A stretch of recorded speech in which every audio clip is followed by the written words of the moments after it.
दिल्ली आबकारी नीति मामले में गिरफ्तार आप नेता संजय सिंह की न्यायिक हिरासत 10 नवंबर तक बढ़ाई। आप सांसद ने कहा, सत्ता में बैठे लोगों के खिलाफ लड़ाई रहेगी जारी।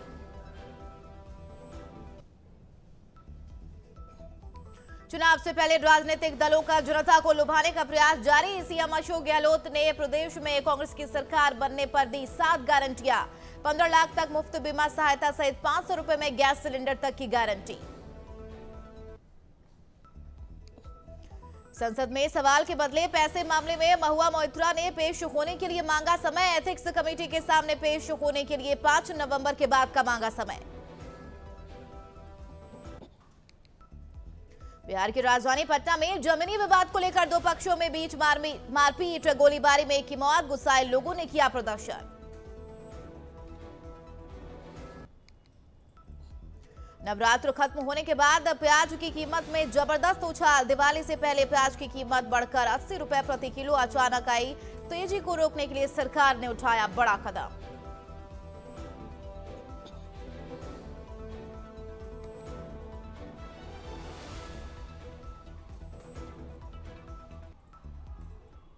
नमस्कार, नवतेज टीवी देख रहे हैं आप और मैं आपके साथ हूं चंदा यादव। बुलेटिन की शुरुआत करेंगे। चित्तौड़गढ़ में एमईएस हॉस्पिटल डायग्नोस्टिक सेंटर में ऑर्थोपेडिक विभाग का शुभारंभ किया गया, जिसका शुभारंभ रमताराम जी और दिग्विजय जी महाराज के कर कमलों से हुआ है। साथ ही इस अवसर पर पीसीओएस को लेकर एक सेमिनार भी आयोजित की गई, जिसमें स्त्री रोग विशेषज्ञ डॉक्टर प्रतिभा सोनार्जी ने कहा कि वर्तमान में युवतियों और महिलाओं में पीसीओएस के लक्षण दिखाई दे रही है।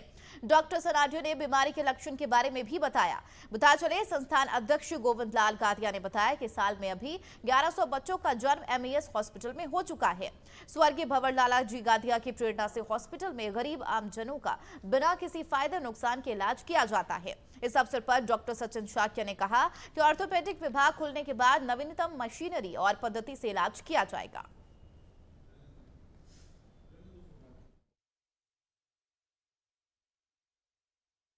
एमईएस हॉस्पिटल का 1 वर्ष हो चुका है। इसमें पहले गायनिक एवं फिजिशियंस ऑलरेडी काम कर रहे हैं और इस वर्ष ही हमने ऑर्थोपेडिक डिपार्टमेंट का प्रारंभ किया है।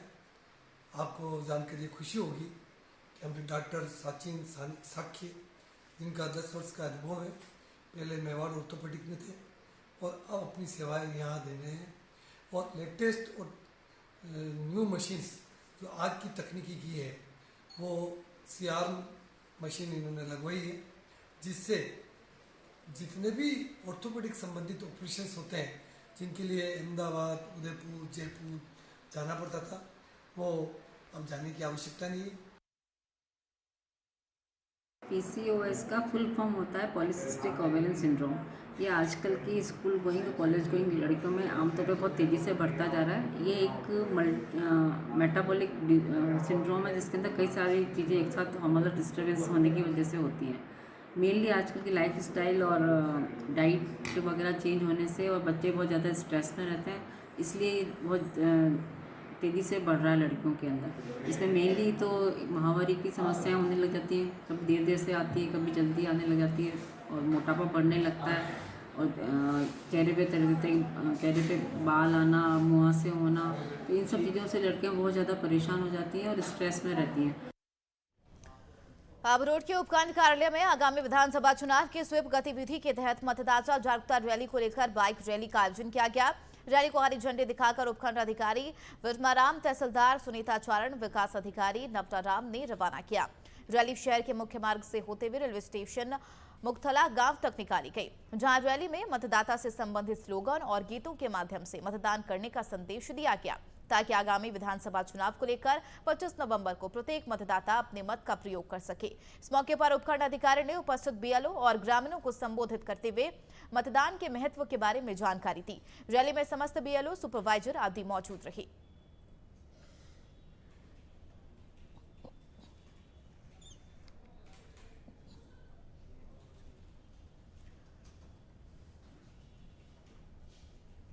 कांग्रेस प्रदेश अध्यक्ष गोविंद सिंह डोटासरा के आवास पर ईडी की कार्रवाई के बाद कांग्रेस में काफी आक्रोश है। कांग्रेस कार्यकर्ताओं ने ईडी की कार्रवाई पर नाराजगी जताते हुए आज ईडी मुख्यालय पर जमकर हंगामा किया। विरोध प्रदर्शन से पहले अमरूदों के बाग के पास कांग्रेस के नेता ने सभा को संबोधित किया और सरकारी एजेंसियों के दुरुपयोग को लेकर अपनी नाराजगी व्यक्त की है। खास रिपोर्ट नवतेज टीवी के संवाददाता शिवानी शर्मा की देखिए।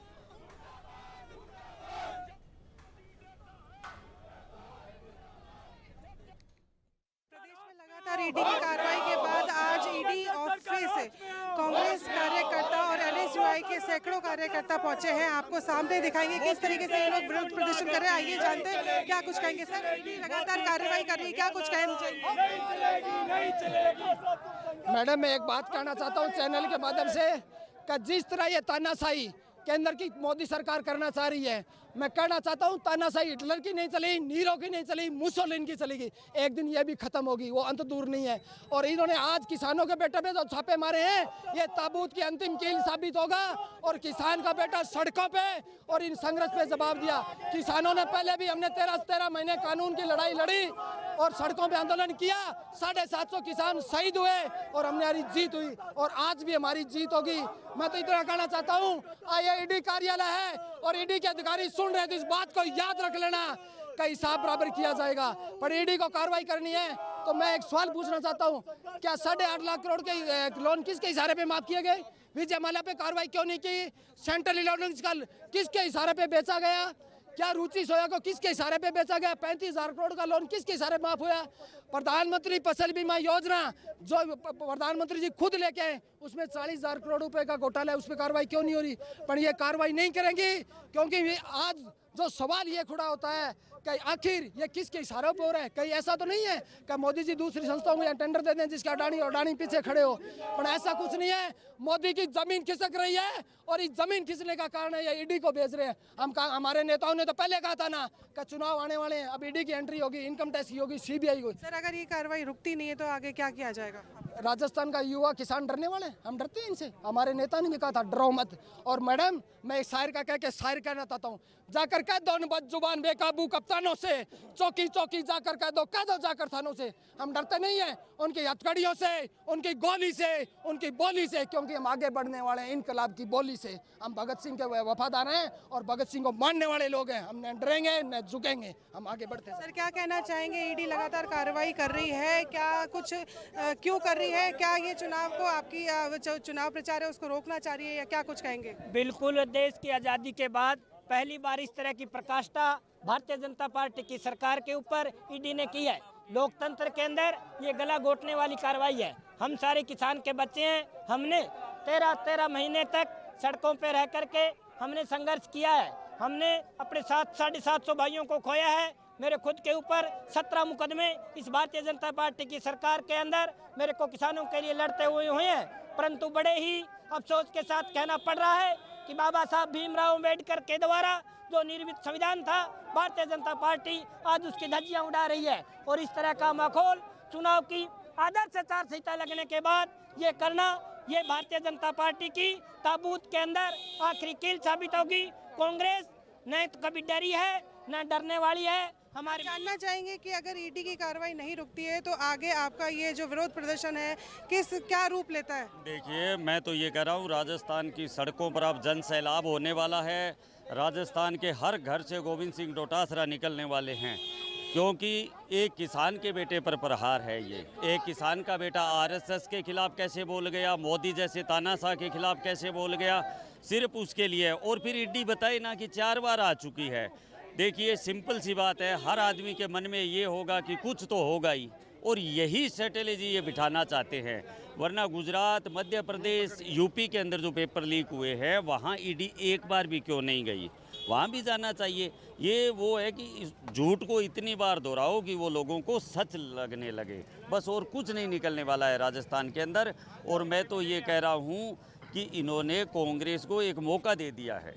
निश्चित रूप से आज हर किसान, राजस्थान का छोटे से बड़ा किसान, खुद को ठगा महसूस कर रहा है कि किसान का बेटा आज आरएसएस के खिलाफ बोलते ही इस तरह की कार्रवाई हो रही है, तो फिर लोकतंत्र है कहाँ? निश्चित रूप से देश तानाशाही की ओर जा रहा है, लेकिन कांग्रेस डटकर मुकाबला करेगी। तो ये थे हमारे साथ कांग्रेस के कार्यकर्ता जिनका कहना है कि भाजपा सिर्फ और सिर्फ ठगी करती है और कुछ नहीं करती। भाजपा को डर है कि कांग्रेस अपनी सरकार वापस लाने वाली है, इसीलिए वो लगातार हमारे ऊपर झूठे आरोप लगा रही है। कैमरा पर्सन राकेश गुप्ता के साथ मैं शिवानी शर्मा, नवतेज टीवी, जयपुर।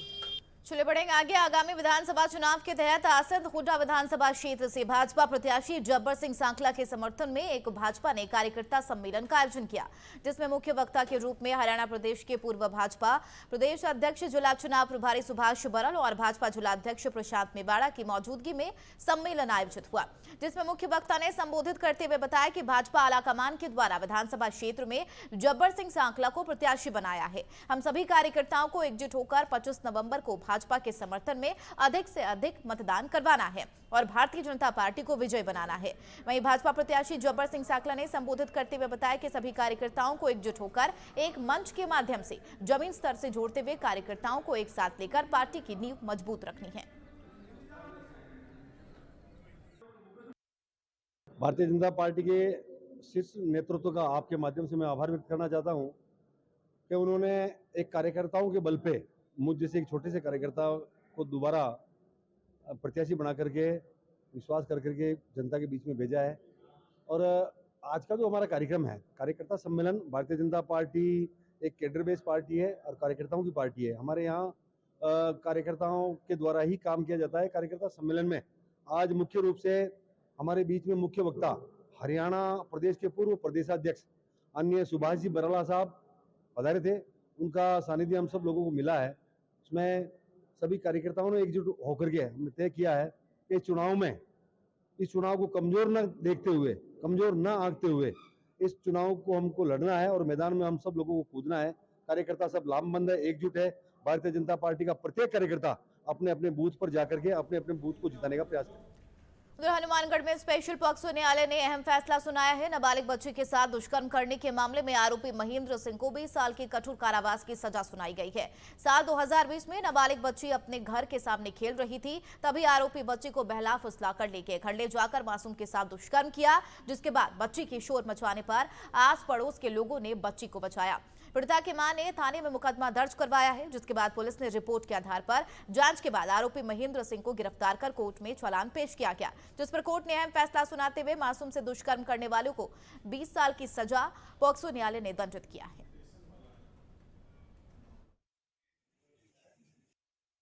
आज सरकार बनाम महेंद्र सिंह में माननीय विशिष्ट न्यायाधीश पॉक्सो प्रकरण हनुमानगढ़ ने फैसला सुनाया। मामले के तथ्य इस प्रकार है। माता पीड़िता ने FIR दर्ज करवाई। पीड़िता 3/4/20 को दोपहर को 3 बजे अपने घर के आगे खेल रही थी। मुलजिम महेंद्र सिंह आया और उसे बहला फुसलाकर अपने घर ले गया। वह उसके साथ जबरन बलात्कार किया। जब पीड़िता ने शोर मचाया तो मोहल्ले के लोग इकट्ठे हो गए। इस दौरान पीड़िता के साथ बलात्कार करते हुए कि किसी ने वीडियो क्लिप बना ली, जो महिला थाने में पेश की गई। इसमें अभी पुलिस ने चालान पेश किया। अभियोजन ने 13 गवाह पेश किए और 22 दस्तावेज प्रदर्शित करवाए। इसमें पीड़िता का मुलजिम से DNA भी मैच हो गया था। इसमें जो विभिन्न धाराओं में माननीय न्यायालय द्वारा सजा सुनाई वो इस प्रकार है। धारा 363 के तहत 3 वर्ष की सजा, 5,000 रुपये जुर्माना, दम अदायगी की स्थिति में 6 मास का अतिरिक्त कारावास। धारा 366 में 7 वर्ष की सजा, 50,000 रुपये जुर्माना, दम अदायगी की स्थिति में 6 मास का अतिरिक्त कारावास। धारा 376 3/4 सेकंड पॉक्सो एक्ट के तहत 20 वर्ष की सजा, 50,000 रुपये जुर्माना, दम अदायगी की स्थिति में 6 मास का अतिरिक्त कारावास।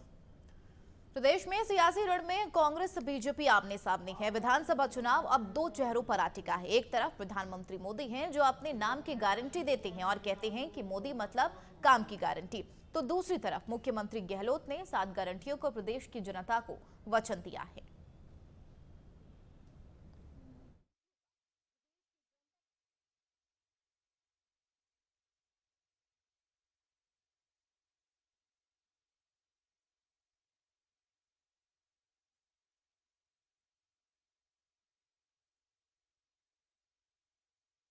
राजस्थान में भरोसे का नाम कांग्रेस हो गया है। जो अध्यक्ष जी ने भी इतना प्रचार प्रसार किया हमारी सरकार की नीतियों का, कार्यक्रमों का, सिद्धांतों का, फैसलों का, जेल में बैठ गया है। हालांकि ईडी पहुंच गई घर पे, वो अलग बात है। ईडी पहुंची इसलिए इसको टारगेट करो, अध्यक्ष को टारगेट करो, ज्यादा ही बोलता ये सरकार के बारे में। पर ईडी को कल सबक मिल गया। एक चीफ मिनिस्टर को कहना पड़े, ये दुर्भाग्य की बात है। जो हमारी प्रीमियर एजेंसी हैं सीबीआई, इनकम टैक्स, ईडी, उसके बाद कहना पड़े कुत्तों से ज्यादा घूम रही ईडी देश के अंदर। एक मुख्यमंत्री, चुनाव मुख्यमंत्री कहे, जिसके चुनाव जीतने की हवा चल रही है वहां पर, वो कहे कुत्तों से ज्यादा घूम रही ईडी घर घर के अंदर, देश के अंदर। इससे बड़ा दुर्भाग्य क्या होगा बता दीजिए आप। मुझे गुस्सा आता है कि आज इस देश के हम नागरिक हैं। 70 साल तक कांग्रेस ने देश को एक रखा, अखंड रखा। इंदिरा गांधी शहीद हो गई, राजीव गांधी शहीद हो गए, पर देश को एक अखंड रखा है। बांग्लादेश बना दिया, 2 टुकड़े कर दिए पाकिस्तान के। इनाम नहीं लेते इंदिरा गांधी का, पंडित नेहरू का, राजीव गांधी का। इनको शर्म ही नहीं आती। तो कांग्रेस सरकार के मास्टर स्ट्रोक तो देखने को मिल गई, यानी कि मोदी बनाम चेहरा अब कांग्रेस की तरफ से गहलोत सरकार की तमाम गारंटियां देखने को मिल रही है। इसी के ऊपर ज्यादा चर्चा के लिए न्यूज रूम से शिवानी जी हमारे साथ लाइव जुड़ गई हैं। शिवानी, जिस तरीके से अब ये देखा जा सकता है कि बीजेपी की तरफ से पीएम का चेहरा, लेकिन कांग्रेस की तरफ से गहलोत सरकार ने 7 गारंटी जनता के पास ला दिए हैं, यानी ये कहना गलत नहीं होगा कि जनता को फिर से लोक लुभावने वादे किए जा रहे हैं। जी चंदा जी, बता दें कि आज सीएम गहलोत ने एक प्रेस वार्ता का आयोजन किया था, जिसमें जो सीएम गहलोत ने 5 गारंटियां निकाली है। सीएम गहलोत का कहना है कि अगर हमारी सरकार आती है तो ये 5 गारंटियों का हम दावा करते हैं कि ये पूरी होंगी। जिसमें से पहली योजना थी कि 2 किलो में जो गोबर होता है, जो सड़कों पे पड़ा रहता है, उसे हम 2 रुपये किलो में खरीदेंगे। दूसरी गारंटी की बात करें तो वो गारंटी है बच्चों के लिए इसके स्कूल खुलवाए जाएंगे, इंग्लिश मीडियम स्कूल, क्योंकि कहना है कि जो गरीब तबके के लोग हैं उनके बच्चे इंग्लिश मीडियम स्कूल में नहीं जा पाते, उनकी शिक्षा के लिए गहलोत सरकार अंग्रेजी माध्यम स्कूल खुलवाएगी। बात करें अगर 12वीं पास बच्चों की, तो 12वीं पास तीसरी योजना, 12वीं पास बच्चों के लिए पहले साल सरकारी कॉलेज में फ्री लैपटॉप टैबलेट की व्यवस्था की जाएगी। इसके अलावा चौथी योजना की बात करते हैं। चौथी योजना में प्राकृतिक आपदा से ग्रस्त परिवार के लिए सरकार ने 15 लाख फ्री में जो बीमा किया जाता है उसकी बात कही है। अगर बात करते हैं पांचवी योजना ओपीएस यानी ओल्ड पेंशन स्कीम की योजना, ये योजनाएं आज सरकार ने जो 5 योजनाएं लागू की है, सरकार का कहना है कि हम आते हैं तो इन योजनाओं पे काम किया जाएगा। इससे पहले आपको बताना चाहूंगी कि जब प्रियंका गांधी झुंझुनू दौरे पे आई थी तो 2 योजनाएं तब निकाली गई थी, जिसमें पहला था जो घर की महिला, घरेलू महिला होती है, उसको सालाना 10,000 रुपये देने की बात कही थी, क्योंकि सीएम का कहना है कि घर को एक महिला चलाती है और घर में जो प्रधान होता है वो एक महिला होती है, घर को पूरे कंट्रोल में वो करती है। अगर उसका खर्चा हम नहीं निकालेंगे तो हम कुछ नहीं कर पाएंगे, इसलिए सालाना उसको 10,000 रुपये देने की बात कही है। वहीं 1.004 करोड़ की बात की है, 500 रुपये सिलेंडर की बात की है कि घरों में 1.4 करोड़ जो लोग हैं उनके घरों में 500 रुपये में सिलेंडर जाएगा। ठीक है शिवानी, ऐसे में पुरानी पेंशन योजना को लेकर अगर बात कर ले, जिस तरीके से ओपीएस का आपने जिक्र किया, हालांकि 2022 में गहलोत सरकार ने इसकी शुरुआत कर दी थी। न्यू पेंशन योजना के तहत ओपीएस को लाया गया था और जिस तरीके से उन्होंने इस योजना की शुरुआत की थी, और ये बात भी स्पष्ट तौर पर सामने आ गई थी कि राजस्थान देश का पहला ऐसा राज्य बना है जहां पर अब ओल्ड पेंशन स्कीम की शुरुआत की जा रही है।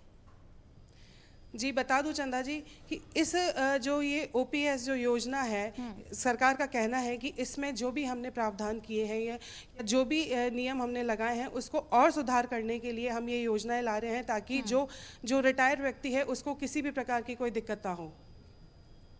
ठीक है, ऐसे में शिवानी ये एक बात भी स्पष्ट तौर पर सामने आ सकती है, हालांकि जिस तरीके से आपने बताया लैपटॉप फ्री को लेकर भी गारंटी दी गई है, लेकिन इसी कार्यकाल में ये भी योजना लागू करने की बात की गई थी, लेकिन फ्री लैपटॉप की अगर बात करें तो ये कागजों पर ही कहीं ना कहीं सीमित होकर रह गई। तो ऐसे में ये भी संभावना जताई जा सकती है कि चूंकि जिस तरीके से गहलोत सरकार ने गारंटी योजना की बात की कि फ्री में लैपटॉप विद्यार्थियों को दिए जाएंगे, हो सकता है ये गारंटी भी फिर से एक बार कागजों में स्थित रह सकती है।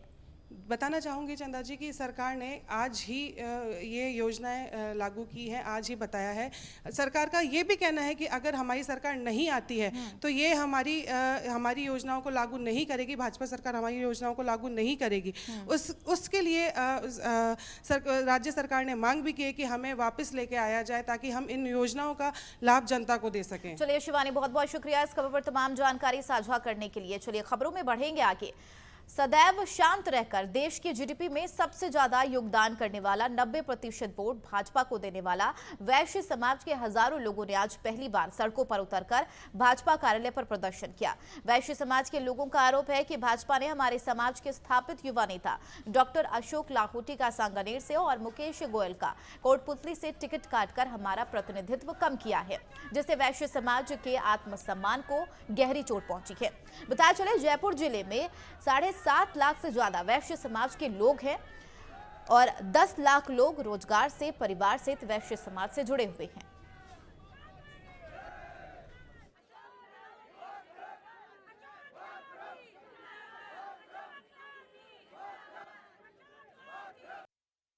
विधानसभा चुनाव के मुहाने पे हम लोग आ चुके हैं। बीजेपी के 124 उम्मीदवारों की लिस्ट जारी हो चुकी है। कांग्रेस की कल तीसरी लिस्ट आई थी, तो अब कुल मिला के कांग्रेस के लगभग 95 उम्मीदवार घोषित हो चुके हैं। लेकिन देखा जाए तो दोनों ही पार्टियों में कुछ एकाध विधानसभा सीटों पर विरोध लगातार देखा जा रहा है। बीजेपी प्रदेश कार्यालय पर हम खड़े हैं। माफ़ कीजिएगा, सांगानेर विधानसभा सीट पर अशोक लाहोटी जी का जो उम्मीद थी कि उन्हें टिकट मिलेगा, लेकिन उनका टिकट काट कर भजन लाल शर्मा जो कि भरतपुर से आते हैं, बीजेपी के कद्दावर नेता हैं, उन्हें टिकट दिया गया है। अशोक लाहोटी के समर्थन में यहाँ पर कुछ लोग यहाँ पर मौजूद हैं। रश्मि जी हमारे साथ हैं। रश्मि जी, क्या कहना चाहेंगे? सर, मैं यही कहना चाहूँगी, जो स्थानीय नेता है जिन्होंने अपना इतना समय बीजेपी पार्टी को दिया है, उनका टिकट ना काट के उस पर दोबारा पुनर्विचार करके उन्हें सांगानेर से खड़ा किया जाए। बस इतना ही कहना है सर। और पूरा वैश्य समाज, पूरा वैश्य समाज उनके समर्थन में खड़ा हुआ है आज की डेट में। केवल इसी चीज़ के लिए हम यहाँ पे सभा बैठे हुए हैं। रश्मि जी, एक बात देखी जाती है, भले ही वैश्य समाज हो या कोई अन्य समाज हो, बीजेपी का या किसी भी पार्टी का जो कोर वोटर होता है वो हमेशा उसी पार्टी को वो सपोर्ट करता है। और जहाँ तक बात बीजेपी की हम करें तो बीजेपी के राष्ट्रीय अध्यक्ष जेपी नड्डा जी ने राजस्थान पे ही अपने एक दौरे में कहा है और खुद प्रधानमंत्री नरेंद्र मोदी कहकर गए कि आप पार्टी के लिए लड़ें, पार्टी से ना लड़ें। सर, हम पार्टी के लिए ही लड़ रहे हैं, हम ये नहीं कह रहे हैं, हम केवल पुनर्विचार करने के लिए कह रहे हैं। सर, केवल एक रीज़न, सिर्फ और सिर्फ एक रीज़न पार्टी बताए किस वजह से उनका वोट उनको हटाया गया है, क्यों उनको सीट नहीं दी गई है। केवल पब्लिक यही जानना चाहती है कि एक रीज़न बताएं कि क्यों भजन लाल जी को तो यहाँ पे सीट दी गई है और क्यों अशोक लाहोटी जी की सीट हटाई गई है।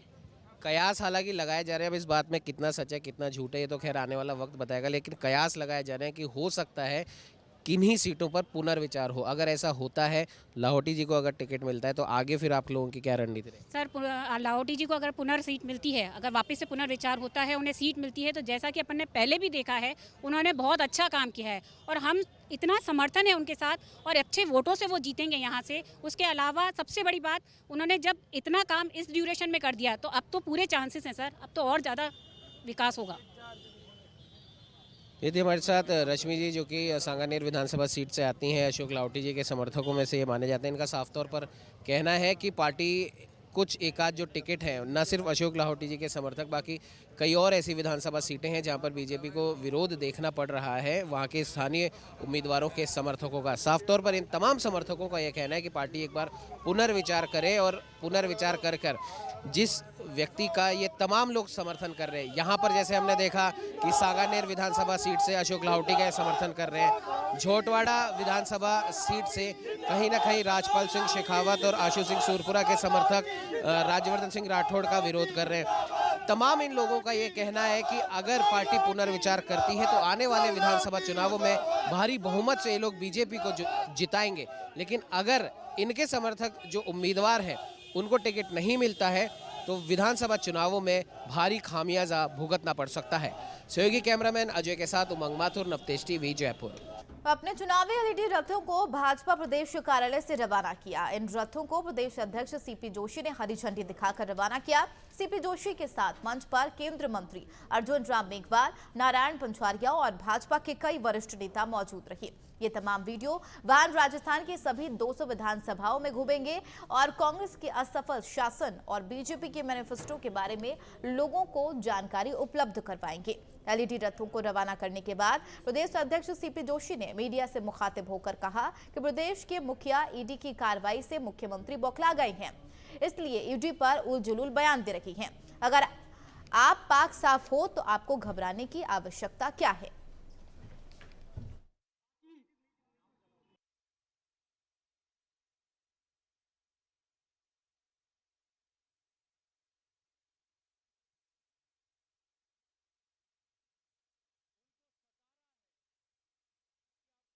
उन्होंने अपना एक काला चेहरा छुपा के रखा हुआ था, वो जनता के सामने अब आने वाला है। प्रदेश के लाखों युवाओं का भविष्य आपने बर्बाद किया, कौन जिम्मेदार है उसका? वो भी किसी गरीब का बेटा था, किसान का बेटा था, दलित के घर का चिराग था, आदिवासी का सपना था। आज उन लाखों युवाओं का भविष्य किसने बर्बाद किया? आज सुरेश जाका की जमानत के लिए कौन प्रयास कर रहा है? आरपीएससी के मेंबर चीख कर कह रहे हैं कि मैं पैसे देकर मेंबर बनाऊं। बोर्ड के चेयरमैन ने स्पष्ट कहा कि ये डोर ऊपर तक है। एसीबी के डीजी ने कहा स्पष्ट रूप से कि सरकार बड़ी मछली तक हाथ नहीं पहुंचाने देती। तो क्या भ्रष्टाचार का उजागर राजस्थान की जनता देख रही है कि किस प्रकार से एक के बाद एक भ्रष्टाचार के कारनामे राजस्थान में हुए हैं। मुख्यमंत्री जी, आप संयम रखिए, आप ईमानदार है तो डर किस बात का, हो जाने दीजिए कार्रवाई। तो वहीं बीजेपी के एलईडी वाहनों पर और प्रदेश की कांग्रेस सरकार पर हमला बोलते हुए अल्पसंख्यक मोर्चा के राष्ट्रीय अध्यक्ष हुसैन खान ने कहा कि मुख्यमंत्री अशोक गहलोत ने अनर्गल बयान उनके व्यक्तित्व को दर्शाता है और ये हार से पहले की बौखलाहट से ज्यादा और कुछ नहीं। आज राजस्थान की संपूर्ण 200 विधानसभाओं में ये तमाम ये वीडियो रथ आज रवाना हो रहे हैं। आने वाला क्या विजन बीजेपी का रहने वाला है, उसकी गाथा ये तमाम वीडियो वाहन दिखाएंगे। हमारे साथ में हुसैन खान जी मौजूद है। सर, आज प्रदेश अध्यक्ष जी ने रथों को रवाना कराया झंडी दिखाकर, क्या कुछ इन रथों का काम रहेगा? देखें, भारतीय जनता पार्टी के 200 रथ है, हमारी सभी 200 विधानसभाओं में जाएंगे और एक संदेश भारतीय जनता पार्टी का देने का काम करेंगे कि भारतीय जनता पार्टी का क्या विजन है, क्या भारतीय जनता पार्टी आने वाले दिनों में जनता के हितों के लिए काम करने वाली है। और इसके साथ साथ जो अत्याचार कांग्रेस ने किए हैं पिछले 5 साल में, वो संदेश भी जनता तक जाएगा।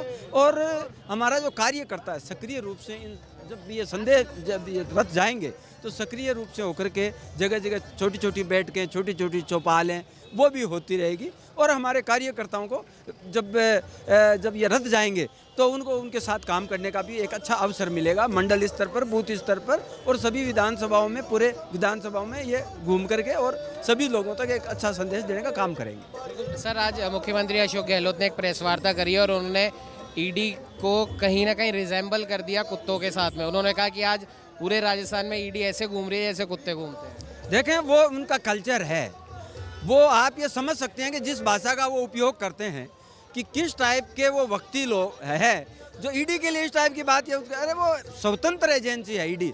जब आप साफ सुथरे हैं, आपने अगर कुछ किया नहीं, आपने कोई भ्रष्टाचार नहीं किया, डरने की क्या बात है?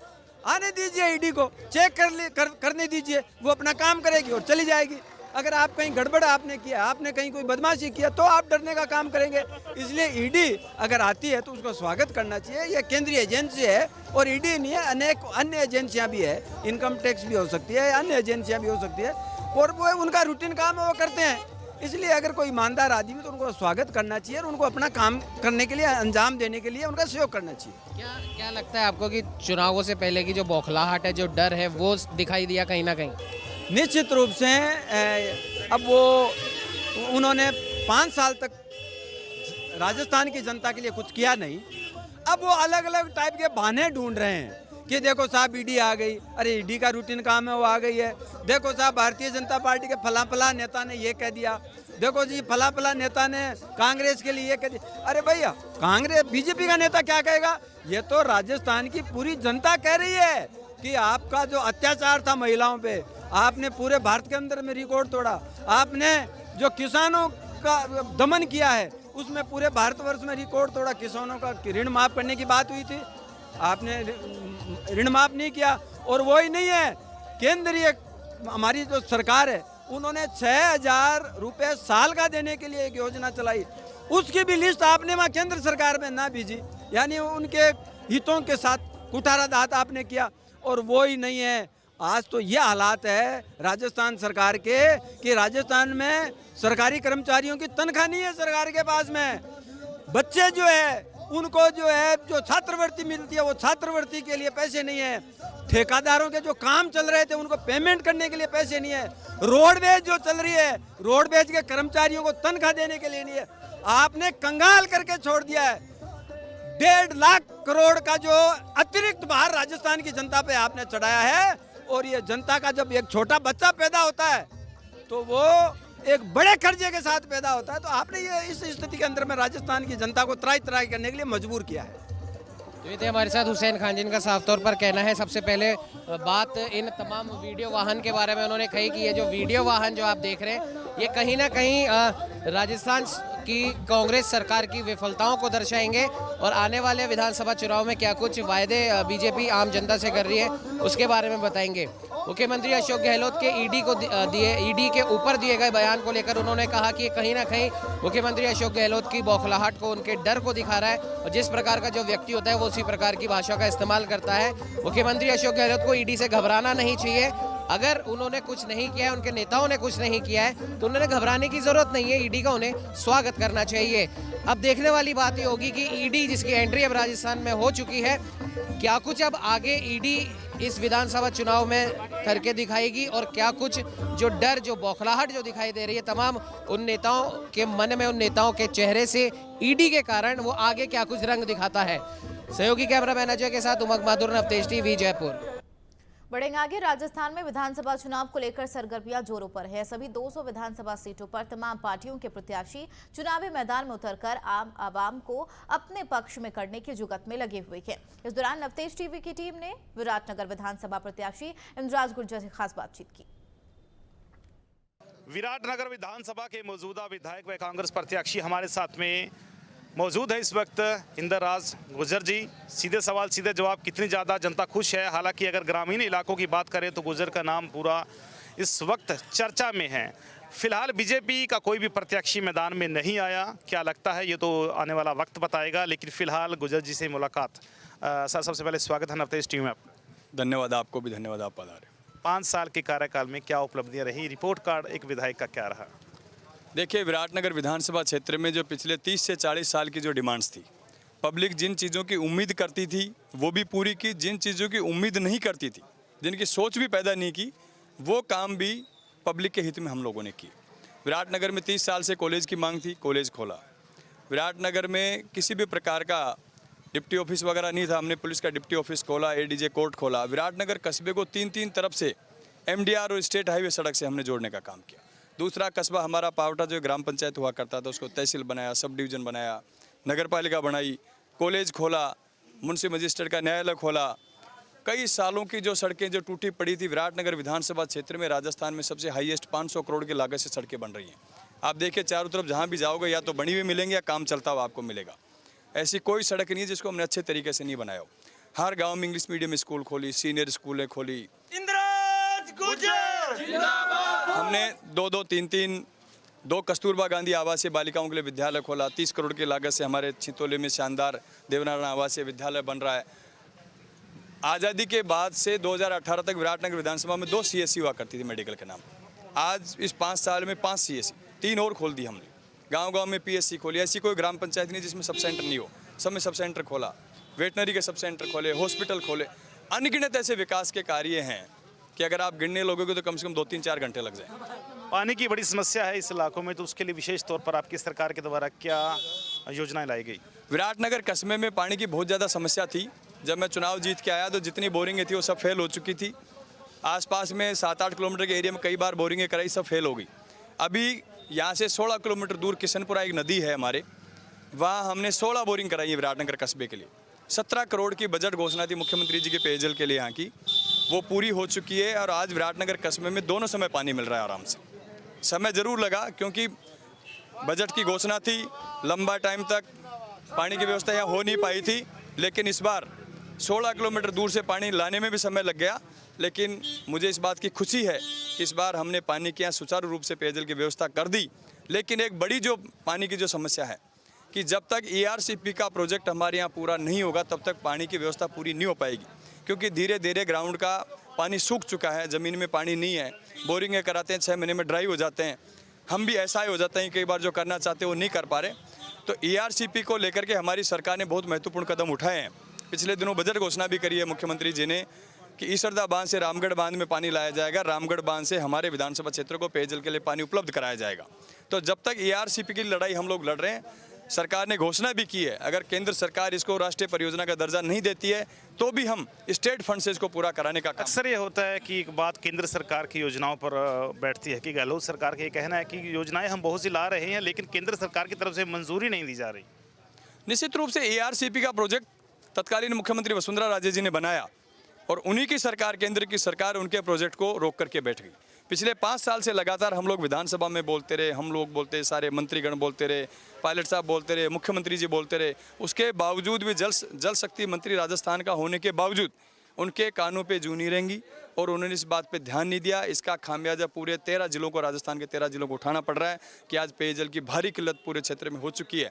अगर इसको राष्ट्रीय परियोजना का दर्जा मिल जाता, देश में बहुत ऐसी परियोजनाएं जिनको राष्ट्रीय परियोजना का दर्जा मिला हुआ है, अगर ARCP को राष्ट्रीय परियोजना का दर्जा मिलता तो मैं सोच सकता हूँ कि आने वाले 5-7 साल में पूरे पूर्वी राजस्थान में पेयजल और सिंचाई दोनों का पानी उपलब्ध हो पाता। चलिए, अभी तक भाजपा का तो कोई प्रत्याशी मैदान में नहीं आया। पिछली बार आप अच्छी बढ़त के साथ में जीते, तो इस बार कितनी बढ़त होगी, कैसा माहौल रहेगा?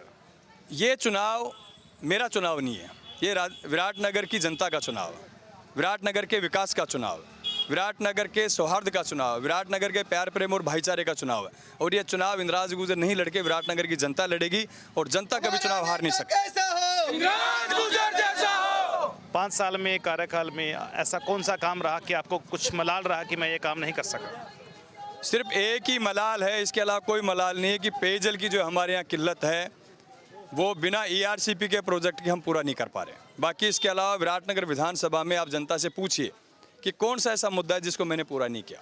विपक्ष के लोग भी सिर्फ अनर्गल बातें आपको करते हुए मिलेंगे, जो पूरे देश में एक कॉमन बात, जहाँ भी आप जाओ सत्ता पक्ष के खिलाफ एक बात बोली जाती है, भ्रष्टाचार, क्राइम, ये एक कॉमन नारा है पूरे देश का। आप किसी भी विधानसभा में चले जाओ, हर जगह बीजेपी के पास में तो 2 एजेंडा है, पेपर लीक का मामला है और लॉ एंड ऑर्डर का है। लॉ एंड ऑर्डर के मामले में अगर विराटनगर के आप पिछले 5 साल का रिकॉर्ड उठा लो, इस 5 साल का रिकॉर्ड उठा लो, आपको पता चल जाएगा। और निश्चित रूप से मैं ये चीज़ कह सकता हूँ कि कई बार ऐसी परिस्थितियाँ होती हैं, लेकिन राजनीतिक इन्वॉल्वमेंट इन चीज़ों में नहीं होना चाहिए। अगर राजनीतिक व्यक्ति, जनप्रतिनिधि इन चीज़ों में इन्वॉल्व नहीं है और वो न्याय के साथ खड़ा है, जनता को न्याय दिलाने के लिए खड़ा है, और वो काम इंदिराज गुर्जर ने 5 साल में किया। कांग्रेस के नेताओं पर ईडी के लगातार छापे चल रहे हैं, इसके लिए क्या कहेंगे? बीजेपी बौखला गई है। केंद्र सरकार को जब जब ये लगता है, मोदी जी को जब जब ये लगता है कि वो चुनाव नहीं जीत पा रहे हैं, राजस्थान में वो चुनाव नहीं जीत पा रहे हैं, पुनः कांग्रेस पार्टी की सरकार बन रही है। आप देखिए, मुख्यमंत्री जी के बेटे को वैभव गहलोत के ईडी का संबंध दिया जाता है, 24 घंटे का टाइम दिया जाता है। हमारे प्रदेश कांग्रेस के अध्यक्ष डोटासरा जी के ऊपर ईडी की रेड की। जब आचार संहिता लग चुकी, चुनाव शुरू हो चुका, नॉमिनेशन शुरू होने वाले हैं, तो क्या साबित करना चाहते हैं लोग? डरा रहे हैं? बिल्कुल नहीं डरा, लेकिन कांग्रेस डरने वाली नहीं है। कांग्रेस तो अंग्रेजों से नहीं डरी। कांग्रेस वो पार्टी है जिसने अंग्रेजों से लड़कर के इस देश को आज़ाद कराया। ये गोडसे के वंशज हैं, ये गोडसे के वंशज हैं जिन्होंने हमेशा देश को बांटने का काम किया। कांग्रेस पार्टी गांधी जी के सिद्धांतों पे चलने वाली पार्टी है। और अगर हम कहते हैं अगर गलत किया तो आप करो ना, कार्रवाई करो ना, कौन मना कर रहा है? पिछले 1-1.5 साल से कर रहे हैं, किसने मना किया दिन को काम करने का, कार्रवाई करने के लिए? करते कार्रवाई। आप जब ये सिर्फ कांग्रेस को बदनाम करने का काम किया जाता है, जब इनको लग रहा है कि हम चुनाव नहीं जीत पा रहे, इनके हथकंडे फेल हो गए, तो जहाँ जहाँ ये चुनाव नहीं जीतते हैं, इनके अग्रिम संगठन ईडी और इनकम टैक्स उनको ये भेजने का काम करते हैं, जो आ चुके हैं राजस्थान में। चलिए, जनता को क्या कहना चाहेंगे विराटनगर? मैं विराटनगर की जनता को कहना चाहूँगा कि 5 साल में हमने ऐतिहासिक विकास कार्य जनता के लिए किए हैं। और निश्चित रूप से जो आदमी काम करता है, खेत में आदमी कोई मजदूरी करता है, वो पूरी मजदूरी करके शाम को उसको मजदूरी मिलती है तो खुश होकर के घर जाता है। मैंने 5 साल ईमानदारी से विराटनगर की जनता की सेवा की, यहाँ के विकास कार्य किए, यहाँ के व्यक्तिगत काम किए, सुख दुख में लोगों के बीच में शामिल रहा। तो मुझे उम्मीद है कि विराटनगर की जनता पुनः 2023 में मुझे मौका देगी। जाति गणना के आधार पर भी वोट मिलते हैं यहाँ पर? हाँ बिल्कुल, निश्चित रूप से होता है ऐसा। राजनीतिक रूप से, राजनीति में विशेष जाति के जब वोट मिलते हैं, क्या विधायक दूसरी जाति को नदारद कर देता है, उसको अच्छी तरीके से उनका विकास कार्य नहीं होता? मेरे विराटनगर विधानसभा क्षेत्र में हर ग्राम पंचायत में आप जाइए, चाहे मुझे वोट कम मिला या ज़्यादा मिला, अगर एक भी ग्राम पंचायत ये कह दे कि इंदिराज गुर्जर ने हमारे साथ भेदभाव किया था, आप मुझे आकर के वापस बताना, ज़रूर मैं आपकी बात का जवाब दूंगा। मैंने उन पंचायतों में काम किया जहां मैं 2-2 हज़ार वोटों से हारा हूं, जहां मैं 2-2 हज़ार वोटों से एक पंचायत में हारा हूं, कई जगह ऐसी रही हैं। उन पंचायतों में मैंने वो ऐतिहासिक काम किया। वीर तेजाजी नगर आप पंचायत में जाइएगा, जहाँ मुझे सिर्फ 150 वोट मिला, सामने वाले को 1700 वोट मिला। उस पंचायत में डामर सड़क नहीं थी एक भी, आज उसमें MDR सड़क, 3-3, 4-4 तरफ से सड़क, ग्राम पंचायत के भवन, पानी का पैसा, स्कूल, सब चीज़ें दी।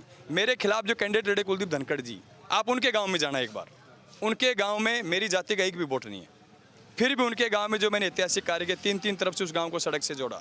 उस गांव में science faculty, agriculture faculty, PSC, medical, इसका वेटनरी का सब सेंटर, तीन चार तरफ से सड़कें, जो उस गांव ने मांगा मैंने सब गाँव को दिया। ऐसा कोई ग्राम पंचायत विराटनगर विधानसभा की नहीं हो सकती जिसमें मैंने काम नहीं किया।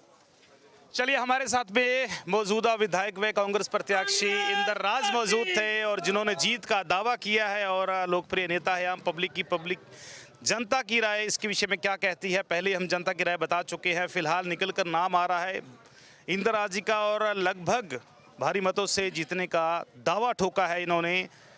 जनता क्या कहती है, बीजेपी किस प्रत्याशी को मैदान में लाती है? बीजेपी के लिए बड़ा मुसीबत का समय है इस वक्त, क्योंकि वो सामने चेहरा नहीं ला पा रही फिलहाल। तो फिलहाल ऐसे ही देखते रहे दंगल राजस्थान का गुरमेज राणा के साथ। राजधानी दिल्ली के सैकड़ों स्टूडेंट और एक्टिविस्ट ने फिलिस्तीन में इजराइल के हमले की निंदा करते हुए जंतर मंतर पर प्रोटेस्ट करने पहुंचे ही थे कि दिल्ली पुलिस के साथ अर्धसैनिक बलों ने सभी प्रदर्शनकारियों को डिटेन कर लिया। जंतर मंतर पर फ्रेंड्स ऑफ फिलिस्तीन और student Islamic organisation of India के बैनर तले प्रदर्शनकारियों ने फ्री फिलिस्तीन और इजराइल के खिलाफ नारेबाजी भी की।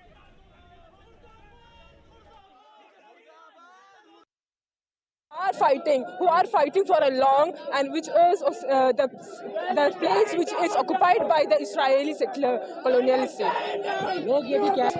Please stop talking about Hamas and condemning Hamas and rationalizing this genocide by the Israel. Don't do that, please.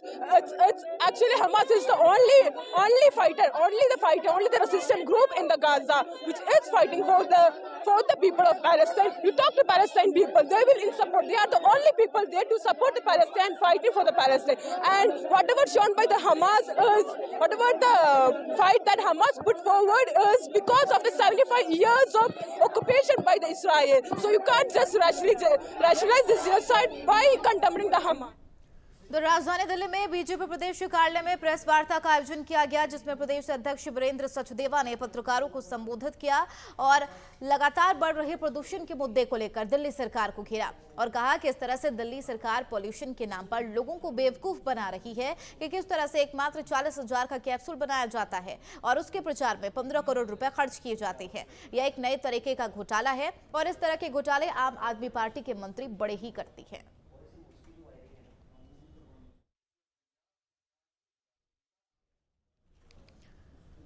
उधर राजधानी दिल्ली में भाजपा राष्ट्रीय कार्यालय में राष्ट्रीय प्रवक्ता अजय आलोक ने प्रेस वार्ता की। प्रेस वार्ता में मुख्यमंत्री अरविंद केजरीवाल पर भ्रष्टाचार के आरोप लगाए हैं और कहा कि किस तरह से आम आदमी पार्टी के मुख्यमंत्री और मंत्री भ्रष्टाचार के नए तरीके अपना रही हैं। इससे लगता है कि आम आदमी पार्टी जल्द ही यह डिग्री हासिल कर लेगी। साथ ही राजस्थान का जिक्र भी करते हुए कहा, अशोक गहलोत कहते हम करप्शन के खिलाफ हैं और उन्हीं के घर में करप्शन पनप रहा है।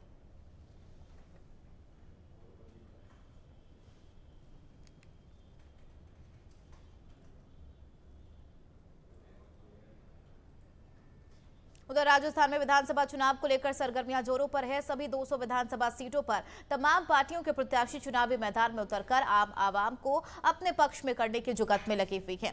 इस दौरान नवतेज टीवी की टीम ने थानागाजी विधानसभा के बीजेपी प्रत्याशी हेम सिंह भडाना से खास बातचीत की। थानागाजी विधानसभा में मौजूद है और हमारे साथ में मौजूद है बीजेपी के प्रत्याशी व पूर्व मंत्री हेम सिंह भडाना।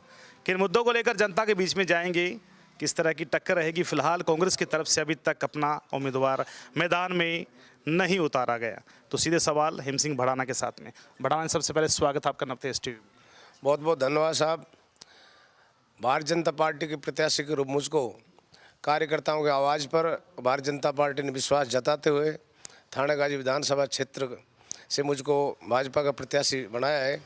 सबसे पहले तो मैं भारतीय जनता पार्टी के हमारे शीर्ष नेतृत्व को, प्रदेश नेतृत्व, केंद्रीय नेतृत्व को बहुत बहुत आभार प्रकट करना चाहता हूं और धन्यवाद देना चाहता हूं कि मुझ पर भरोसा रखकर भारतीय जनता पार्टी ने थानागाजी से विधानसभा में प्रत्याशी के रूप में उतारा है।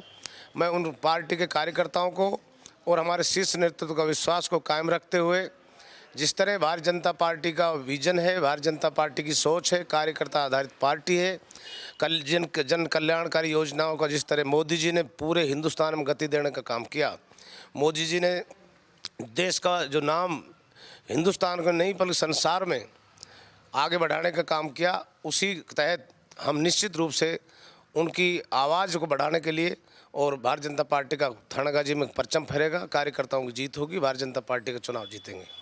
चलिए बढ़ाना जी, किन मुद्दों को लेकर आप जनता के बीच में जाएंगे, क्या विकास कार्य रहेंगे? थानागाजी में पिछले 5 वर्ष में जब भारतीय जनता पार्टी की हमारी सरकार थी, माननीय मुख्यमंत्री से हम आग्रह करके और सारे कार्यकर्ताओं के आवाज़ के आधार पर जो हमने 5 साल के अंदर इस क्षेत्र के अंदर, शिक्षा के अंदर, सड़कों के अंदर, जीएसएस के अंदर, आपके स्वास्थ्य के अंदर, और जिस तरह से हमने इसको आगे बढ़ाने का काम किया इस 5 साल में, जिस तरह से मुझको आज भी बड़ा अफसोस होता है कि जिसको सड़कों का हमने निर्माण कराया था और जिससे हमने यहाँ पर मॉडल स्कूल खुलवाए थे, हमने जीएसएस के 133 के 10-10, 132 के 2-2, 3-3 ग्रेड इस विधानसभा क्षेत्र में खोले थे। आज बिजली की आपूर्ति हो रही, सड़कों की मरम्मत नहीं हुई और भ्रष्टाचार का तांडव आपके सामने, यहाँ की जनप्रतिनिधि से लेकर के अधिकारियों तक भ्रष्टाचार की लिप्तता रही है। इसको हम करप्शन को दूर करेंगे और निश्चित रूप से जो हमारा कल्पना है कि रामराज लाने का काम, वो हम इस थानागाजी विधानसभा क्षेत्र में करेंगे। चलिए ग्राउंड लेवल पर जब ग्रामीण इलाकों में गए, पहाड़ी इलाकों में गए, वहाँ पर देखा कि अभी तक बिजली नहीं पहुँची है, पानी की बड़ी पीने की समस्या है। क्या आपके पास में भी ऐसे लोग आते रहे इन 5 साल के दौरान? बिल्कुल, पानी की जो हमने माकूल व्यवस्था पिछले 5 साल में की थी और केंद्र सरकार की जल योजना है, उनको मूर्त रूप से करने का काम किया, लेकिन चूँकि यहाँ पर बैठी हुई सरकार बीच के अंदर थी तो यहाँ पंचायत समिति में विकास अधिकारी नाम का चीज़ न रहा। यहाँ पर सिर्फ लूटो और खसोटो काम का अधिकारियों से लेकर जनप्रतिनिधियों को रहा, इसलिए यहाँ का विकास ठप पड़ा है। आने वाले समय में पानी की भी व्यवस्था सही होगी, बिजली की भी आपूर्ति होगी, और जिन गाँवों के अंदर हमारे रास्ते नहीं है, दुर्गम, वहाँ हमारा बहुत सारा भौगोलिक परिस्थिति हमारी जंगल पर फॉरेस्ट एरिया में करती है, उस फॉरेस्ट एरिया के अंदर भी हमने पहले भी सौर ऊर्जा की लाइट लगवाई थी और आगे भी हम इसमें जहाँ लाइट की व्यवस्था नहीं हुई, जहाँ लाइट लगवाने का काम करेंगे। शिक्षा की व्यवस्था नहीं हुई, जहाँ पर हम स्कूल खुलवाने का काम करेंगे। और पिछले 5 साल में भारतीय जनता पार्टी के समय में प्रत्येक पंचायत मुख्यालय पे सीनियर सेकेंडरी स्कूल हमने खुलवा दिए थे। बीजेपी के अंदर अगर गुटबंदी की बात करें तो लगातार जो विद्रोह भी हो रहा है, जो जिन लोगों को टिकट नहीं मिला तो वो निर्दलीय चुनाव भी लड़ रहे हैं, क्या इससे भारतीय जनता पार्टी को प्रभावित होगी? भारतीय जनता पार्टी में कोई गुटबाजी नहीं है। भारतीय जनता पार्टी जिसको भी कमल का फूल चिन्ह देकर दे देगी, कार्यकर्ता उसके साथ हैं, और हमारे क्षेत्र में तो किसी तरह की कोई भी गुटबाजी नहीं है, न कोई बागी उम्मीदवार है। हमारे यहाँ पर सब एक मुखी होकर, और मेरा स्वयं का टिकट है, जो मेरी आवेदन जरूर किया था मैंने टिकट के लिए, लेकिन मांग सारे भारतीय जनता पार्टी कार्यकर्ताओं की थी कि हमारा 5 साल में जो विकास इन्होंने किया, इसलिए मुझ पर विश्वास रख करके और कार्यकर्ताओं की आवाज़ पर टिकट दी गई है, इसलिए हमारे कोई भी किस तरह का विद्रोह नहीं है। चलिए, जनता अगर फिर से आपको एक मौका देती है, जीत हासिल होती है आपकी, तो सबसे पहला कार्य क्या रहेगा थानागाजी में? थानागाजी के अंदर जिस तरह से पिछली बार हमने कस्बे के अंदर नगर पालिका खोली थी, आज कस्बे के अंदर पानी की व्यवस्था, माकूल व्यवस्था नहीं है, कॉलोनी में पानी के टैंकर की व्यवस्था नहीं है और ढाणियों में पानी की व्यवस्था नहीं है। सबसे पहली प्राथमिकता मेरी रहेगी कि ढाणी से लेकर कस्बे तक सबको पानी की आपूर्ति कराई जाए, वो किस स्तर पर लाया जाए, कहाँ से लाया जाए, ये हमारी व्यवस्था है। मंत्री रह चुके हैं आप, उस वक्त और आज के दौर में थानागाजी किस तरह देखते हैं? मैं यही कह रहा हूँ कि थानागाजी हमारे समय में चहुमुखी का विकास हुए थे, और सबसे बड़ी बात हमारे कस्बे की एक बहुत लंबी मांग है, और जो ये भानगढ़ होने जा रहा था उसको बचाने का काम भारतीय जनता पार्टी करेगी। पिछले वर्ष मैंने माननीय हमारे केंद्रीय मंत्री, भूजल परिवहन मंत्री, पर्यावरण मंत्री, फॉरेस्ट मंत्री हमारे भूपेंद्र जी यादव जी को यहाँ पर हम निमंत्रण दिया था और वो आ गए थे, और उन्होंने यहाँ पर एलिवेटेड रोड के एक्शन प्लान की घोषणा की थी। वो हमारा प्लान तैयार हो चुका है। आने वाले समय में निश्चित रूप से केंद्र में हमारी दोबारा सरकार मोदी जी के नेतृत्व बनेगी, राजस्थान में हमारी सरकार बनेगी, यहाँ से भारतीय जनता पार्टी के विधायक जीत के जाएंगे, तो एलिवेटेड रोड की जो मांग है वो पिछले 5 साल में पूरी हो जाएगी अगले आने वाले समय में। जाति गणना के आधार पर यहाँ पे वोट बैंक है, तो क्या इन चीज़ों को मानते हैं? अगर निर्दलीय कोई गुर्जर चुनाव लड़ता है या फिर कोई मीना चुनाव लड़ता है? ऐसा है, भारतीय जनता पार्टी ऐसी पार्टी है जिसमें सभी जातियों का समावेश है, सभी कौमों का समावेश है। हमारे भारतीय जनता पार्टी के अंदर हमने मंडल से लेकर के पंचायत चुनाव हुए, चाहे नगर पालिका चुनाव हुए, चाहे पार्टी के हों, चाहे हमारे मंडल अध्यक्षों का, सब जातियों का समावेश किया हुआ है। इसलिए एक जाति की नहीं, हमारी सर्वजातीय पार्टी है। जनता को क्या कहना चाहेंगे? जनता जो अपेक्षाएं रख रही है उन अपेक्षाओं पर खरा उतरने का प्रयास पहले भी किया था और आगे भी करेंगे। धन्यवाद। हमारे साथ में मौजूद थे पूर्व मंत्री व भाजपा के प्रत्याशी हेम सिंह भड़ाना जी, जिन्होंने जीत का दावा किया है। ये दावा परिणाम के पश्चात पता चलेगा। अभी तक कांग्रेस की तरफ से कोई भी प्रत्याशी मैदान में नहीं उतारा गया। जनता की क्या राय है, जनता के साथ में बातचीत करेंगे। तो देखते रहे दंगल राजस्थान का।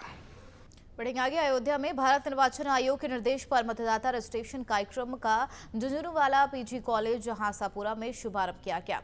इस अवसर पर जिला निर्वाचन अधिकारी ने कहा, विशेष निरीक्षण अभियान के तहत समस्त बूथ लेवल ऑफिसर सुनिश्चित करेंगे कि उनके क्षेत्र के सभी पात्र मतदाता सूची में पंजीकृत हो जाएं। इसके लिए जागरूकता अभियान चलाया जाए। इसके साथ ही कहा, 18 वर्ष पूर्ण करने वाले हर नागरिक की मतदाता सूची में नाम अंकित करना उनके कर्तव्य निर्वहन की प्रथम सीढ़ी है और दूसरा सकारात्मक रूप से मतदान दिवस के दिन मतदान में भाग लेना और मतदान करना है।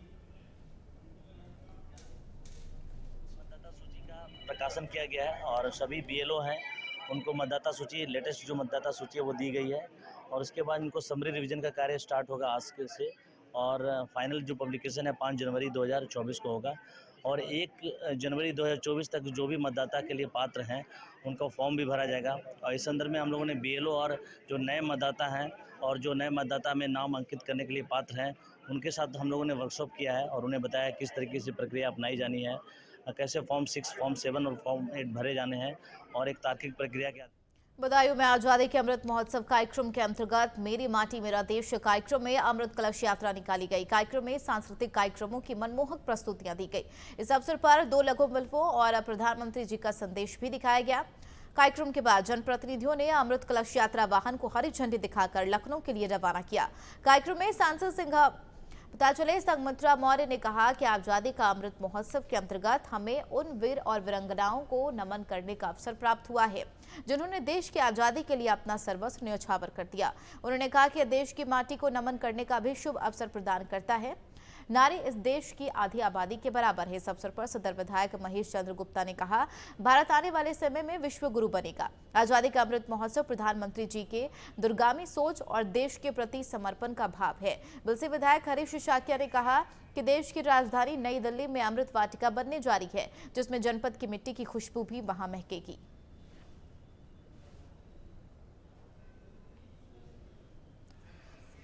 उत्तर प्रदेश सरकार के अल्पसंख्यक आयोग में दर्जा प्राप्त राज्य मंत्री अशफाक सैफी अलीगढ़ जिले के सर्किट हाउस में पहुंचे। सर्किट हाउस में केंद्र और प्रदेश सरकार के द्वारा अल्पसंख्यक समुदाय के लोगों को लेकर चलाई जा रही कल्याणकारी योजनाओं का गुणगान किया और कहा कि मदरसों को आने वाले विदेशी फंडिंग पर प्रदेश सरकार के द्वारा कराई जा रही जांच में कोई बुराई नहीं है। यह देश कानून से चलता है। अगर योगी सरकार के द्वारा मदरसों में गलत तरीके से आ रही विदेशी फंडिंग की जांच कराई जा रही है तो इस जांच में कोई बुराई नहीं है। साथ ही कहा, अगर नियमानुसार और देश के कानून और संविधान के अंतर्गत कोई विदेशी चंदा देता है तो इसमें कोई बुराई नहीं है।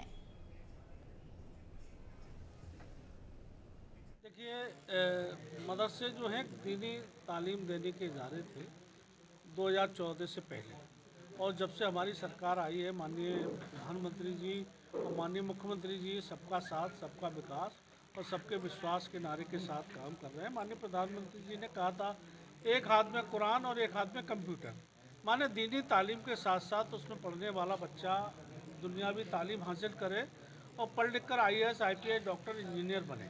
ये हमारी सरकार की प्राथमिकता है। और अभी आपने देखा होगा जो मदरसों को लोग पहले समझा करते थे एक बच्चा होगा टोपी लगाए, ऊंचा पजामा पहने, हिलता हुआ दिखाई देगा, अब ऐसा नहीं है। उस मदरसे के बच्चे खेल कूद में भी अपना हिस्सा पार्टिसिपेट कर रहे हैं और अभी विज्ञान प्रदर्शनी लगाई गई बच्चों के द्वारा, एक मदरसों के बच्चों के द्वारा। एक बहुत ही सुंदर दृश्य है। हमारे देश के जो मदरसों में पढ़ने वाले बच्चों के लिए जो कल्पना नहीं थी उत्तर प्रदेश के बस्ती में मेरी माटी मेरा देश कार्यक्रम का आयोजन किया गया, जिसमें स्वतंत्रता संग्राम सेनानियों और वीर शहीदों को श्रद्धांजलि अर्पण करने के लिए अमृत कलश वाहन निकाला। अमृत कलश वाहन को सांसद हरीश द्विवेदी, डीएम अंद्रा वामसी ने हरी झंडी दिखाकर रवाना किया। जनपद के सभी विकास खंडों, नगर पंचायतों से इकट्ठा किया गया। इस अवसर पर भाजपा जिलाध्यक्ष विवेकानंद मिश्रा, MLC प्रतिनिधि Harish Singh, CDO Jaydev, CS DDO निर्मल द्विवेदी मौजूद रहे।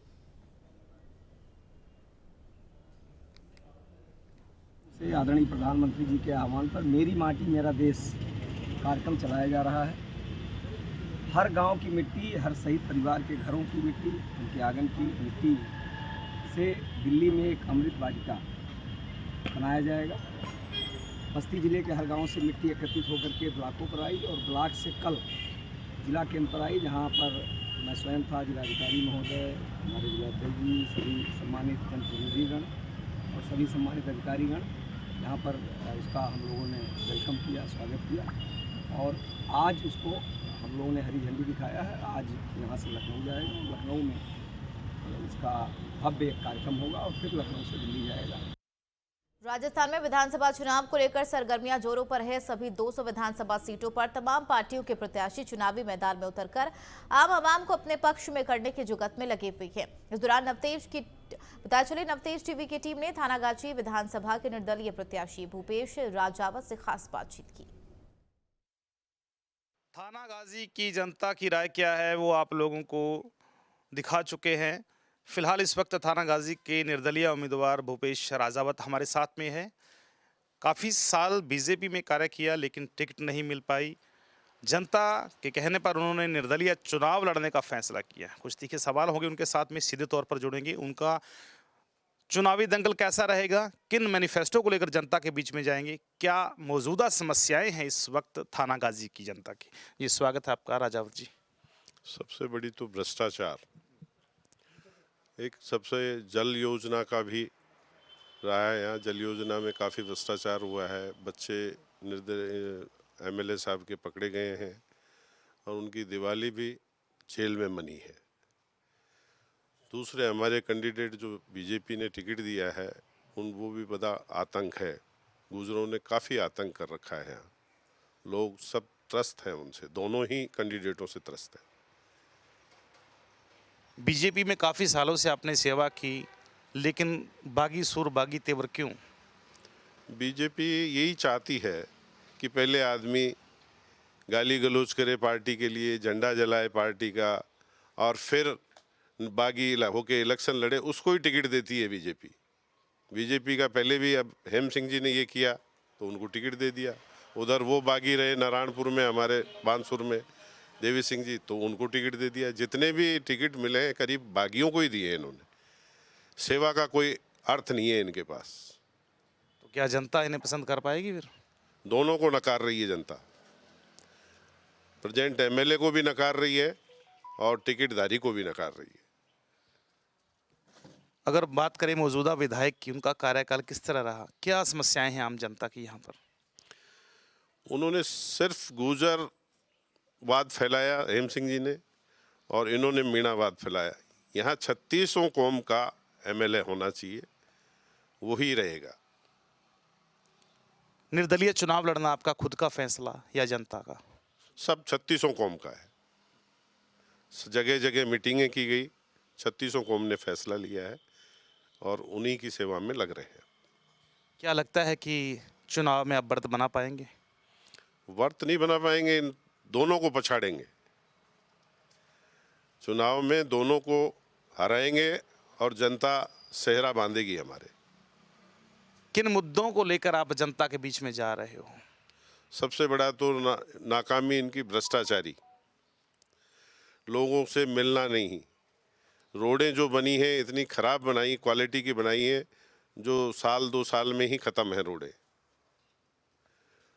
कई मुद्दे हैं ऐसे, ज़मीन अलॉट करा दी इन्होंने, जिन पे 70 सालों से लोगों के कब्जे हैं, उनको आवंटन करवा दिया। लोगों के कब्जे दूसरे, नरसंहार होता हो तो अगर निरस्त नहीं होती तो हम लोगों ने सबने मिलकर उनको निरस्त करवाया कलेक्टर साहब से, गवर्नमेंट से कह के। कई सारे मुद्दे हैं। चलिए, अगर आप को जनता एक मौका देती है तो सबसे पहला काम अपने क्षेत्र में विकास का क्या रहेगा? अमन चैन, सबसे बड़ा तो अमन चैन है। लोग भाईचारा रहे, लोगों में शांति बनी रहे, थानों थपाने नहीं हो, कोर्ट कचहरी नहीं हो। सबसे बड़ी तो यही समस्या है यहाँ। भाई भाई के कंधे पे हाथ रख के लड़ाना, थानों में एक दूसरे को घींचना, ये चल रहा है। चलिए, जब आपने फैसला लिया निर्दलीय चुनाव लड़ने का, तो पार्टी सुप्रीमो या पार्टी के पदाधिकारियों की तरफ से आप पर कोई दबाव आया, आपसे कोई आपको प्रलोभन दिए गए? पार्टी के लोगों ने कहा, मैंने उनको बता दिया कि भाई आप लोग ऐसा ही चाहते हो, ऐसे आदमियों को टिकट दे रहे हो तो हम भी ऐसे बन जाएं, तब मिलेगा हमें टिकट। तो उन्होंने फ़ोन काट दिया। राजस्थान की बात करें तो राजस्थान में सरकार किसकी आनी चाहिए? अभी तक दोनों का असमंजस है, निर्दलीय सरकार बनाएंगे। लगातार जैसे कि आरएलपी पार्टी और कई पार्टियों के साथ में गठबंधन भी है, तो क्या लगता है कि तीसरा मोर्चा आ सकता है? तीसरा मोर्चा नहीं, पार्टियां ही बनाएंगी सरकार तो, मगर मिली जुली सरकार होगी। निर्दलीय, बीएसपी, ये सब मिलके सरकार बनाएंगे। क्या जनता को कहना चाहेंगे? जनता को यही कहना चाहेंगे कि अच्छे आदमी को वोट करें, आपके पसंदीदा आदमी को वोट करें, जिससे अमन चैन रहे। चलिए, हमारे साथ में भूपेश राजावत थे, निर्दलीय चुनाव लड़ रहे हैं और इस चुनाव के परिणाम के पश्चात में पता चलेगा किससे कितना वोट देती है थाना गाजी की जनता। हालांकि कांग्रेस की तरफ से अभी किसी भी प्रत्याशी को मैदान में नहीं उतारा गया, स्टिक फैसले फिर हो पाएंगे, लेकिन चुनाव परिणाम के पश्चात में पता चलेगा कि किस नेता में कितना है दम, किसका दावा खोखला नजर आता है या फिर किसके दावे स्टिक है। तो ऐसे देखते रहे दंगल राजस्थान का। चलिए, खबरों में फिलहाल मेरे साथ इतना ही। नमस्कार।